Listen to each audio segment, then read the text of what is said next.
Welcome back, Inebri-art. This is Andy as always, and today I'm just gonna jump right into it. I don't feel like doing a preamble. We are joined by Logan Lynn. Welcome to the show. Hi, thanks for having me. Yeah, it's funny. We've been getting a lot of new people and up and comers, and people just kind of starting their career. And when I looked at your Wikipedia page, that is not the case in this one. It You, is you not the case. yeah, Yeah. you I was like, holy crap, this guy's been around. Yeah. Yeah. The last year I celebrated the 25th anniversary of my first record. So it's Oh, been that's a fantastic. things. I started before I was born, clearly, because I'm so young. Uh, but yeah, no, my first record came out when I was 17 and I am no longer a teenager. So it's been a minute. Did so I will ask you the question that someone asked me just the other day because Yeah. we've grown a lot in the last few years is like did you have an expectation of being where you are now? Well, I was pretty delusional, I think, at first. I sucked as all like back in the 90s, if you were a 17-year-old with a Casio SK1 and a four-track recorder, chances that you sucked were pretty high. And I met that expectation at every turn. And so I think I had to believe that I was something or headed somewhere in order for that whole thing to happen. In retrospect, obviously one of the good things about being around for so long is I don't suck anymore, which is very cool. And I think that is probably connected to a lot of the opportunities that have happened since. I think my record deal with Kill Rock Stars was always a big dream of mine.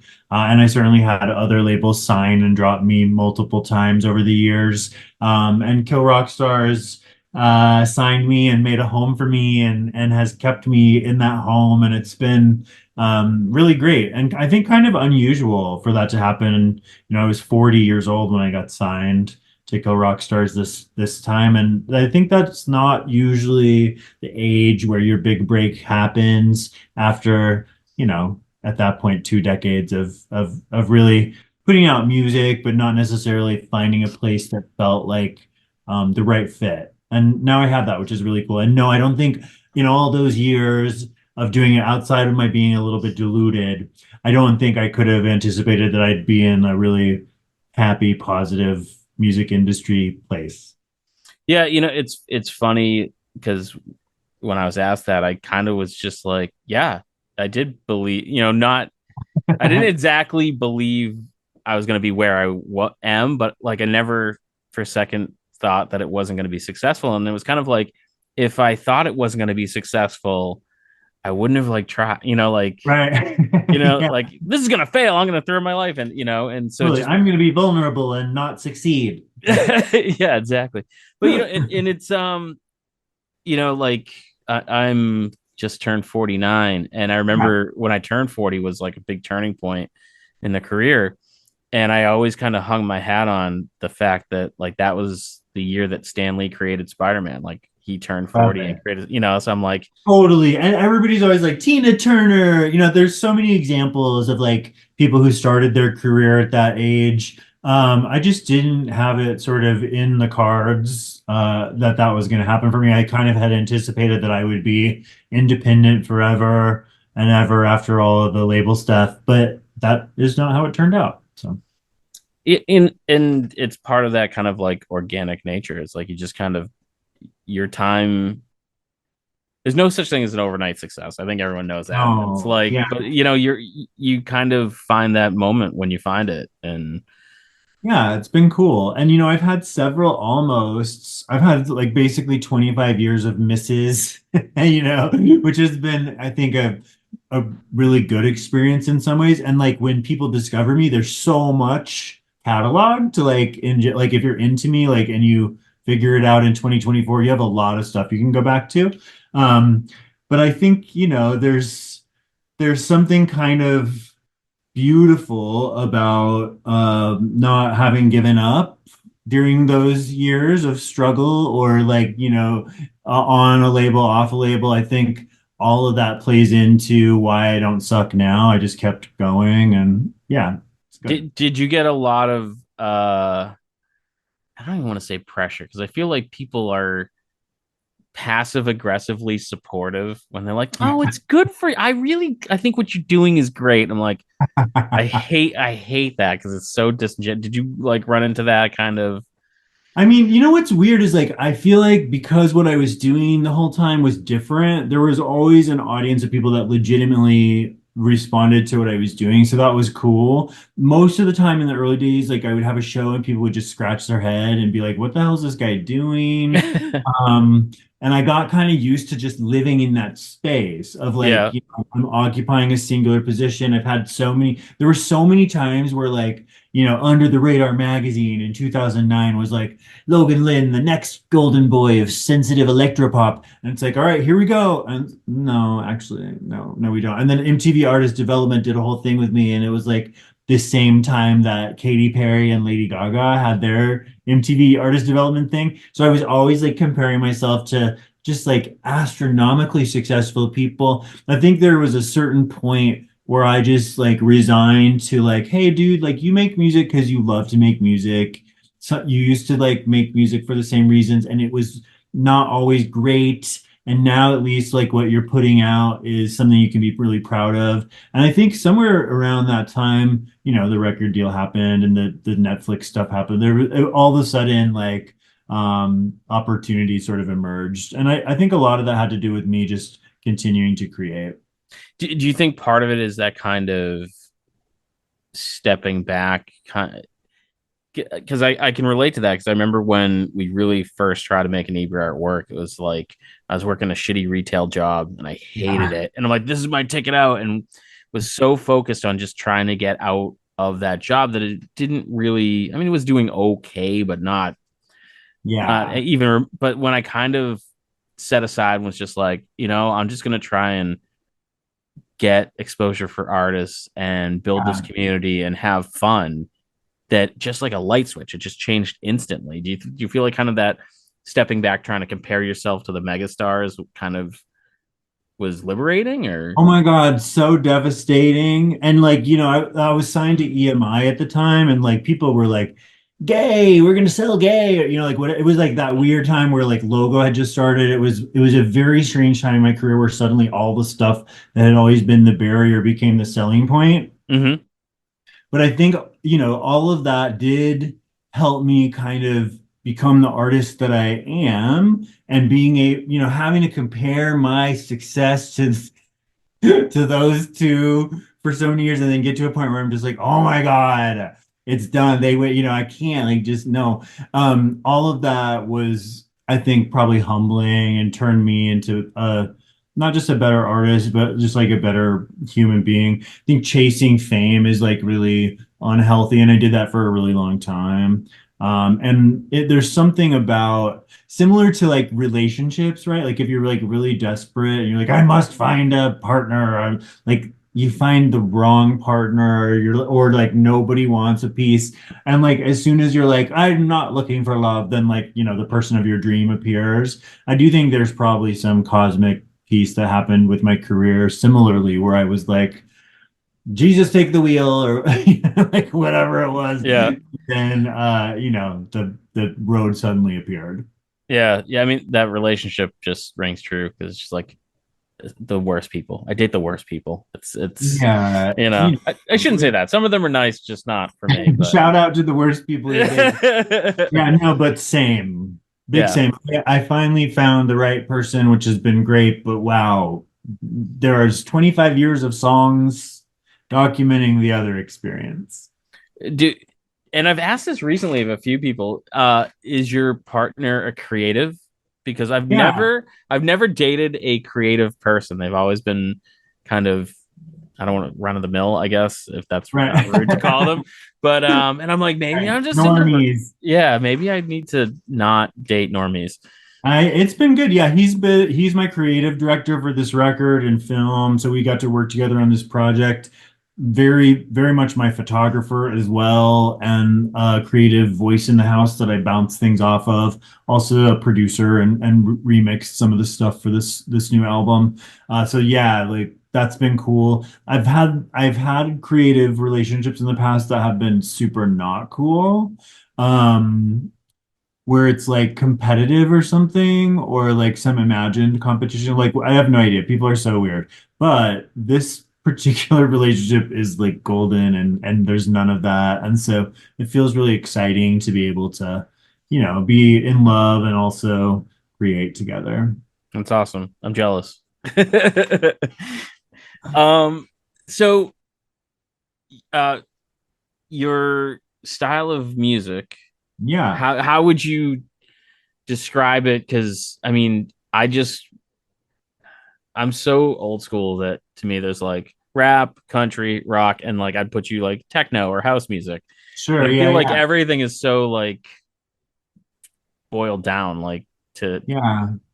I think it's crybaby techno in the olden days, like dance, feel dance. And now, this new record is, I think, very much rock. There's obviously dance elements, but it's guitars and instruments, and I think much more rock than that last record that I put out on Kill Rock Stars, which was like middle of the pandemic. I just wanted to dance, and it sounds like a time machine back to the 80s or something.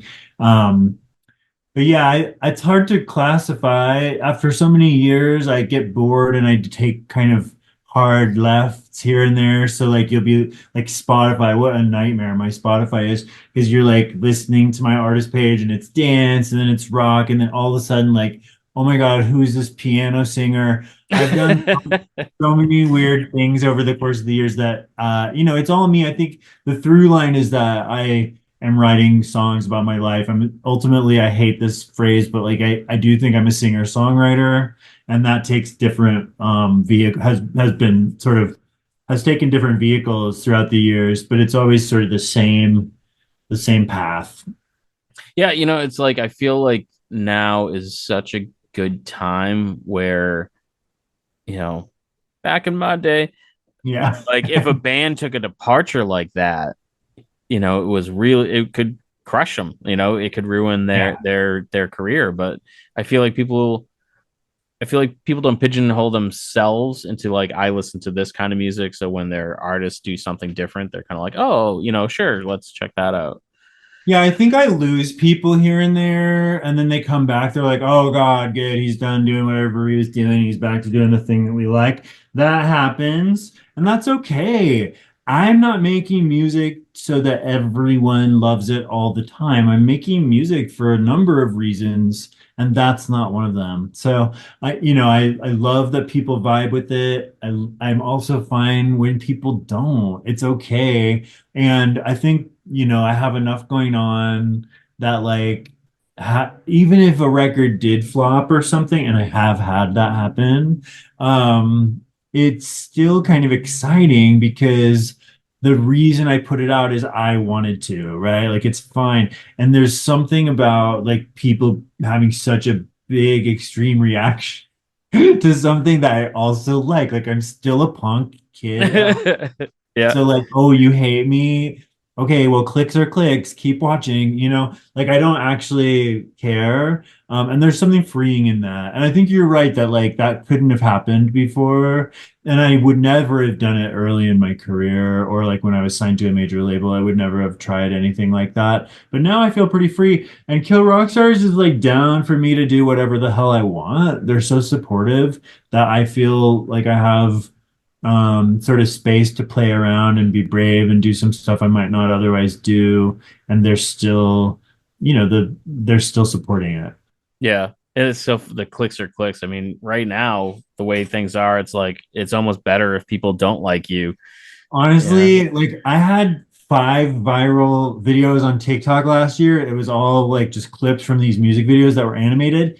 And the reason it happened was people somehow thought that one of the characters in the video looked like the soccer star Lionel Messi. I think that's his name. I have heard I watch a lot of, British panel shows and stuff, and I have heard his name come up. I do not know who it is. Same. I'm not a Yeah. sports person. I'm certainly not an international sports person. But anyway, like this happened, and I was like, oh my God. Like I had never had that happen where like 6.3 million views happen and you can't like keep up with it. And that was so stupid. I was like, this is because of a weird soccer thing. It has nothing to do with me.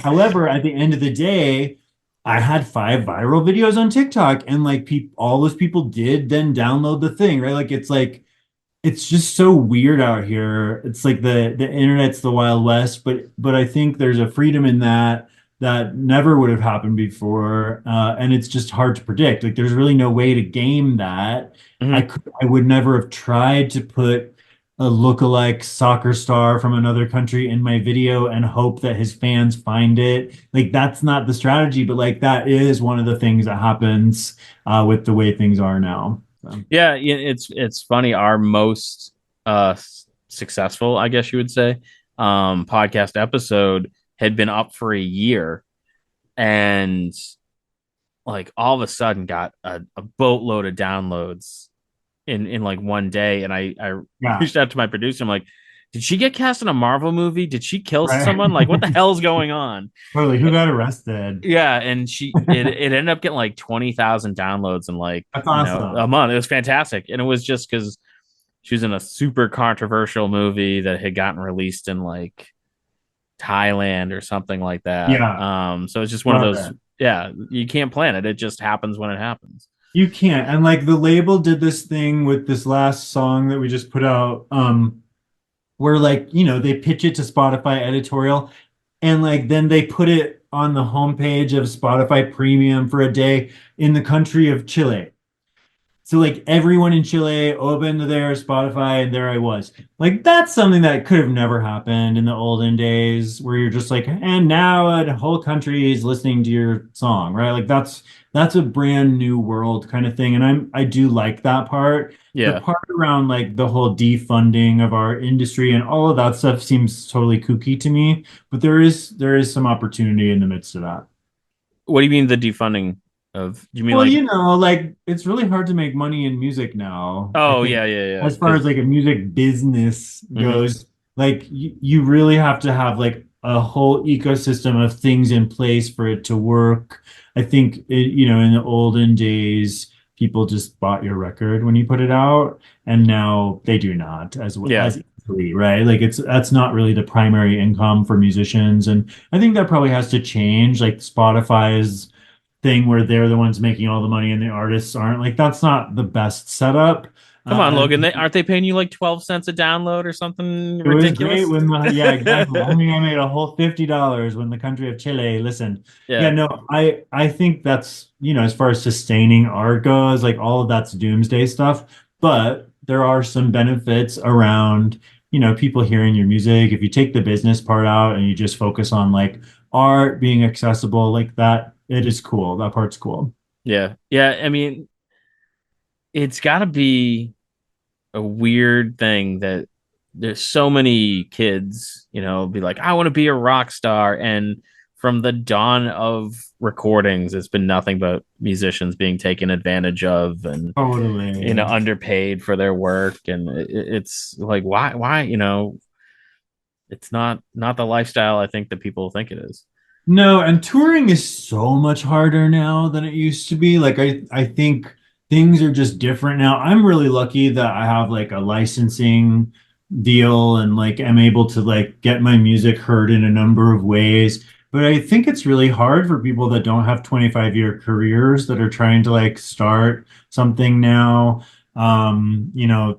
That I can't imagine like what that's like. It seems totally brutal. Yeah. And according to Wikipedia, I believe you also directed some films. So like you are in multiple different art interests, and there's a giant purple foot behind you, which I cannot stop looking at. Yeah, Yeah, my friend Jonathan made that. that's so Um, cool. yeah, I like the visual part of music a lot. A lot of what I do is music videos, historically, and now more long form music films. And I made a documentary a few years back and things like that. Certainly, I've produced a couple of TV shows in the recent years for Reverie TV. Yeah, I dabble in a lot of stuff. I'm super involved in advocacy. I help other bands activate their tours in the direction of community, work with Portugal the Man and Boy Genius and NoFX and a bunch of bands that are trying to do something good, but maybe don't know exactly how to start. I help them figure that out on the road. So yeah, I think my main thing is I'm trying to be useful. Like I'm happiest when I feel like like my day mattered in a number of ways, or like that I Yeah. was to help. And so I try to make that experience happen as much as possible. I love that kind of, you hold the door for the guy behind you kind of mentality of it. Was there a turning point in have you always been that way, or was there a turning point in your career where you're like, I wish someone did this for me, and then kind of sparked that? Yeah, no, I have not always been that way. I was very much gatekeeper guy for a long time. I think I just got really sick of this idea that all of us are just like making songs and then the whole thing is just like us trying to convince everybody how like that we're cooler than one another or something. Like it wasn't enough for me at a certain point to be like, hi, this is my song, aren't I cool?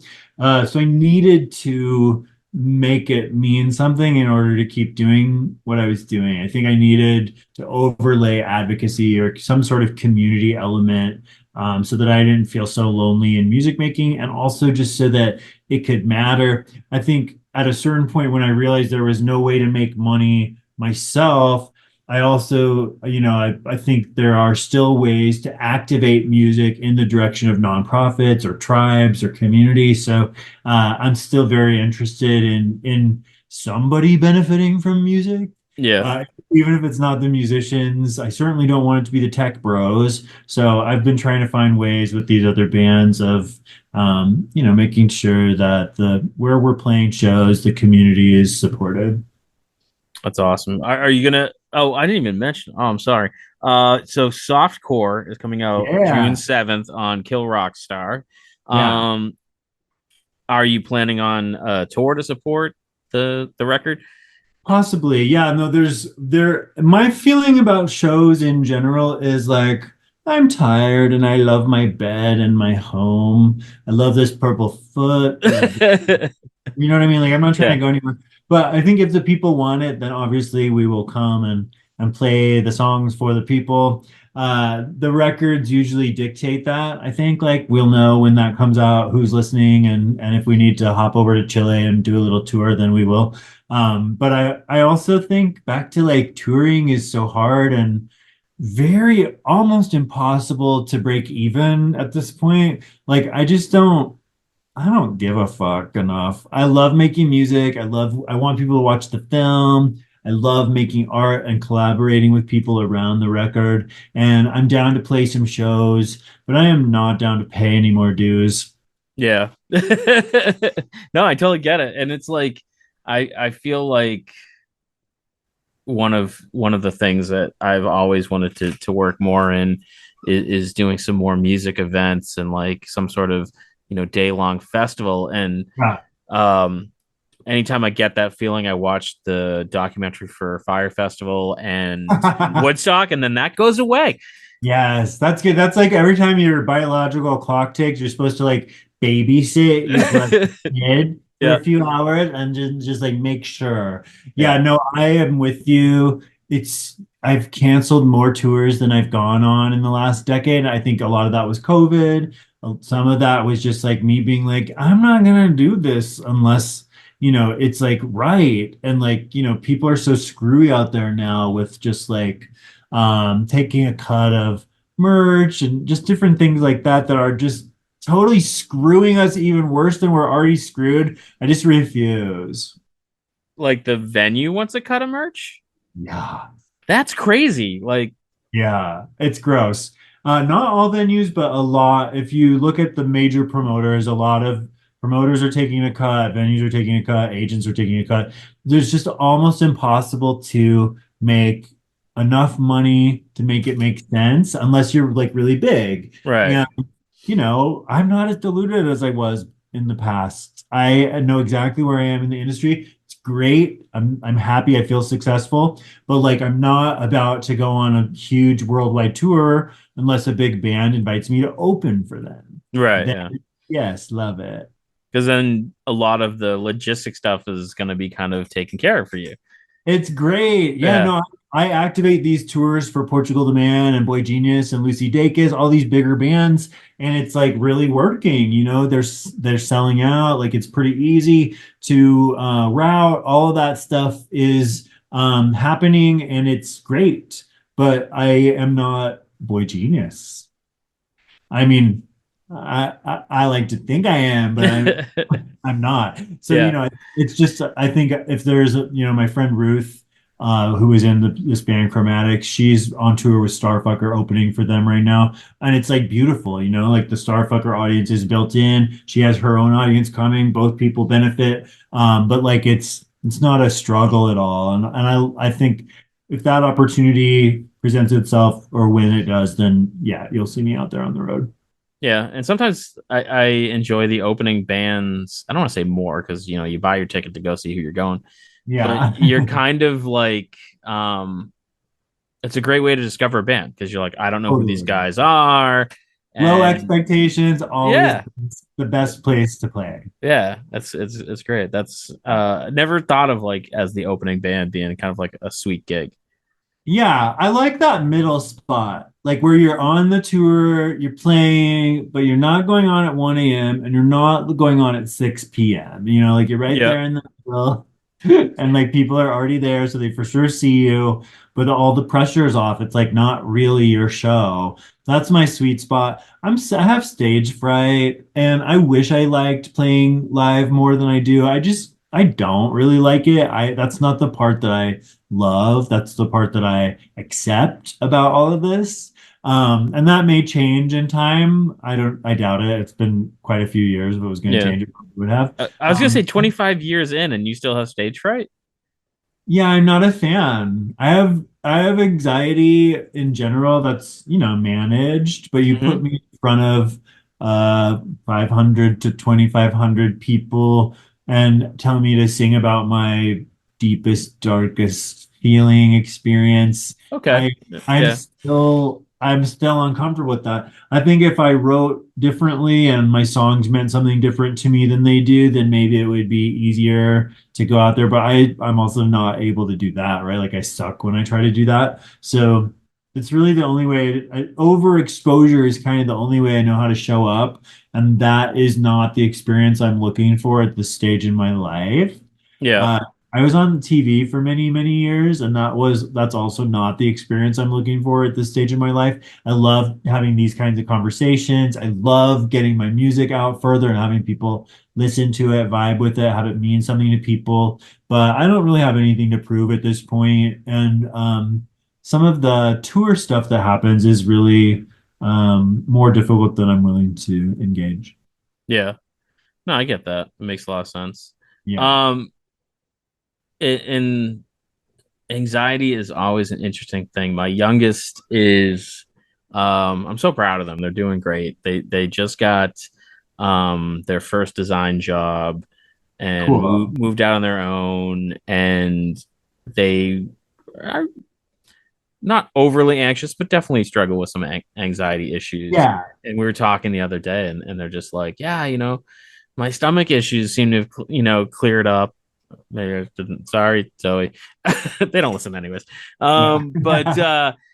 But I'm like, yeah, like you're more comfortable. Life is going well. Yeah. All that anxiety builds up inside of you, and Yeah. Manifests physically. yeah. So it's really tough. I'm glad that you're working through it, and Thanks. Yeah, um, I was addicted to cocaine and alcohol and all kinds of other shit from way back when until 2008. I had a 16-year rockin' addiction and have been off all that since. But when I got off of cocaine and emerged as a person in the world again who could feel things and experience things, man, those lights were bright, and man, the noise was loud, and man, it's a lot of feedback for a little guy. So, yeah, I stand 6 feet 4 inches tall, but I still feel, kind of small when I'm in a big venue, and I try to protect myself from too much feedback. yeah.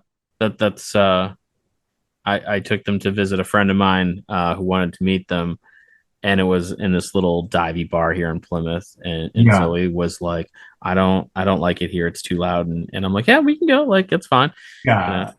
Yeah. So It's good to be able to take care of yourself and know like what your limits are. And like I have a big drive. I want to be successful, but only to a point. I'd rather be happy and at peace and be able to sleep at night and all sorts of other things before successful. Successful is great if it happens, but it's not the driver at this so point. do you feel like not achieving, that Taylor Swift, Katy Perry dream that young Logan had is like a blessing in disguise? Maybe my TV experience sure was unpleasant. Yeah. I think a lot of the times where I've gotten too close to the sun, I did feel the fire of the sun. And at this point, like it's probably okay. I think I have enough skill set and I have enough spotlight going on where I've learned to navigate those pieces. But I don't know a lot of really super healthy, famous people. I'm lucky to work with several healthy, famous people, which is cool. But like, it's not the thing that you think of first when you think of celebrity or that level of fame. I think it takes a lot to remain yourself, to remain a human being. And I moved to Idaho a year ago in October to try to sort of center my life around my own humanity and refocus things away from career and onto maybe having a family and things like that. So, I just am in a different spot. And yeah, I guess to answer long story long, like, yeah, it's probably a blessing. Idaho, why Idaho? That's Don't ask me. Uh, oh, I overcorrected is all I can say. I came okay. here for a festival and was like, oh, it's so magical. I love it. And then I moved here and I was like, oh my God, the festival's over and it's not as magical and I don't love it. I will be probably taking off in October. Yeah. Uh, I'm making plans for, back to the West Coast, not a red state. It's been a long time since I've approached a restaurant and seen a rainbow flag and been like, we have to eat here. Hey, I'm not into that. Yeah, it's funny. Everyone thinks of Massachusetts as a blue state, but Plymouth is definitely a little dot of red on that blue state. Hey, you're in a bubble. Yeah.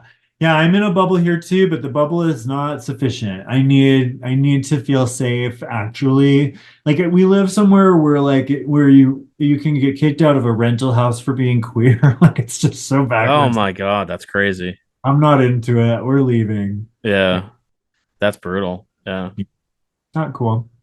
it's challenging, and my youngest being in that community Yeah, is, you know, I don't want to say that I always had friends and LGBTQ friends, sure. and I don't want to sound like straight white guy, be like, oh, I have a friend that's gay. Some of my best friends are gay. Yeah, exactly, not like that, Yeah.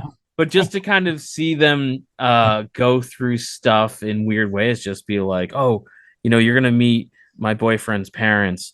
They don't know such and such about me, and you're like, oh, okay, like that's not how I generally open up a conversation, but like Yeah. just that anxiety they were just talking Yeah, about. safeguards around things. Yeah, it's unusual. I don't love that part. I think, being a public gay person, like we went to the White House for Pride last year, my partner and I, and that shit was on the news here, like the nightly news for like a while. And I still am fielding comments from internet people just mad that we went to the White House and that we're from Idaho and we're gay and all that. It's like it's just very strange. It's been a long time since I've really thought about how my identity affects my safety, and I do think that a lot here.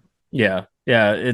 I have a lot of friends that are like just kind of starting their families and whatnot, and Yeah, they know I have a kid that's non-binary, and they're like, oh, yeah, what's that like? And I'm like, well, it just is. Like, I don't. I'm like, honestly, the only person's sex life that I am involved in is my own. yeah. Like I Should don't be. care Yeah, anything else. Like if I definitely. know what's going on, that's wrong. So it's just like Yeah. whatever. Like yeah, and it's yeah. Yeah, people are really weird. The politicizing of personal identity is so strange. It's been like that my whole life. A few steps forward, five steps back.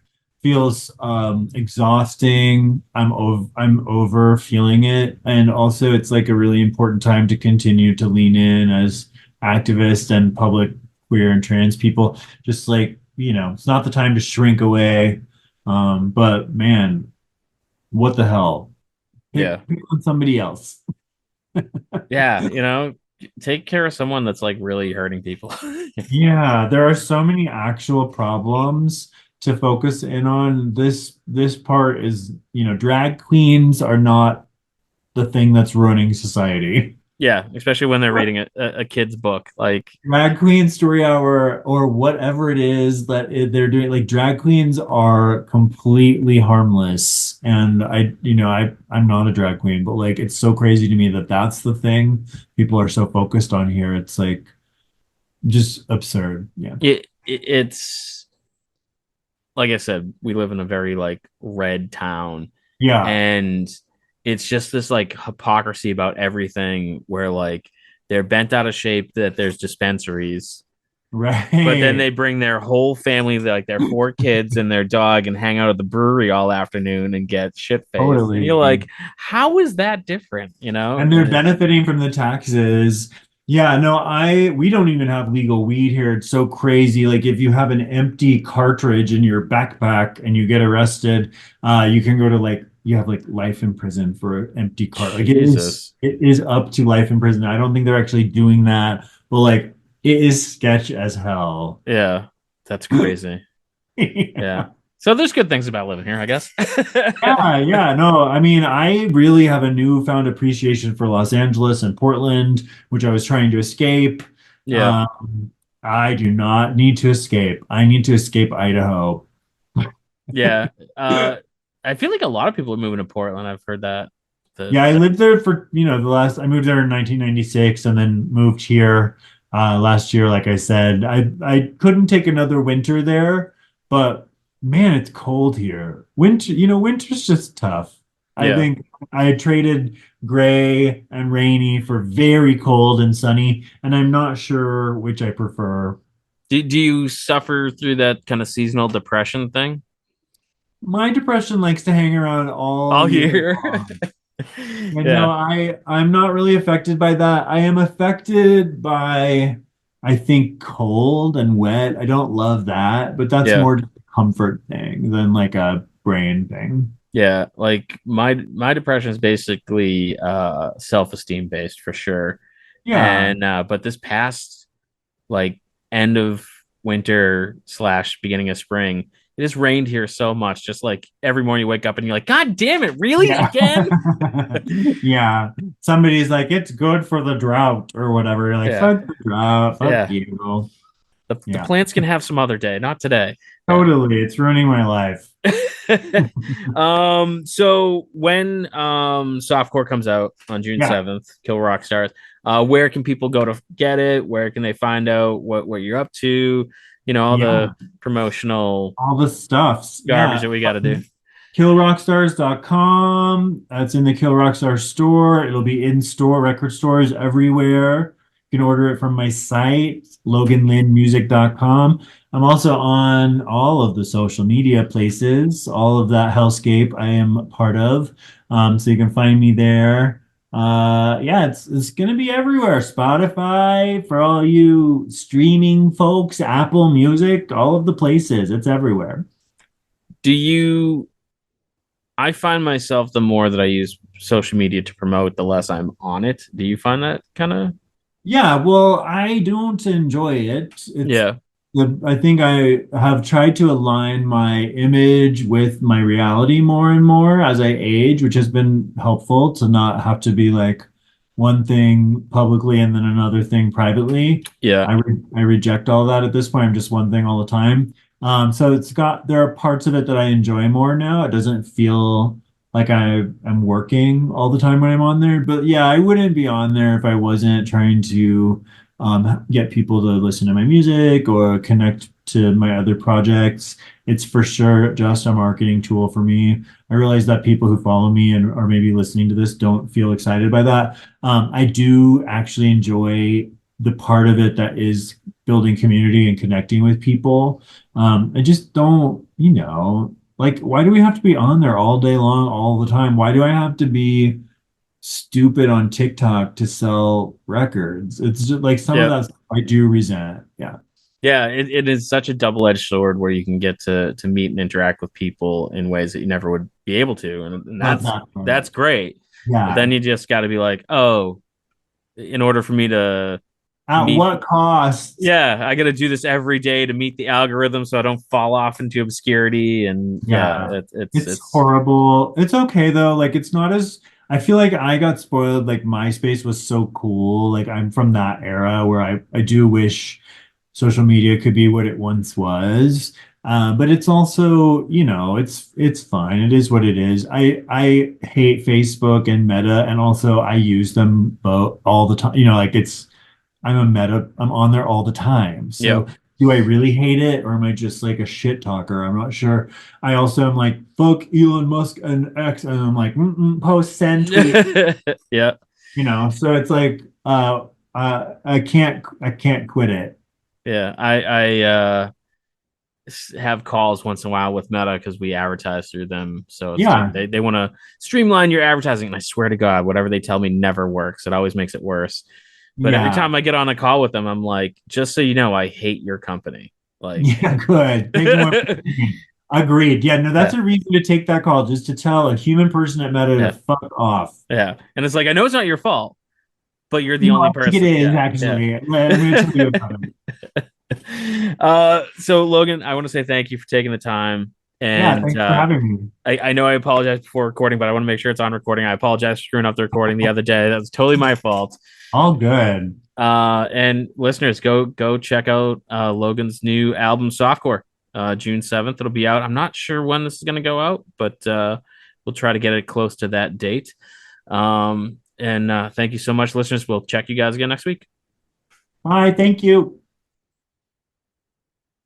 And thanks for checking out the show today, listeners. If you enjoyed the content today, you can go over to patreon.com/Inebri-art to support the show. You can join over there for just a few dollars a month and help us provide this fun content that you just checked out. You can also email us at Inebri-art.com with your questions, complaints, and concerns, or you can find us on all social medias at Inebri-art or at Inebri-art6 on Instagram. And also don't forget to check out our other shows, Bar Talk Podcast, Old Colony Cast, Inebri-art, and all the other shows on the Inebri-art Network, which you can find at Inebri-art.com. Thanks again for listening.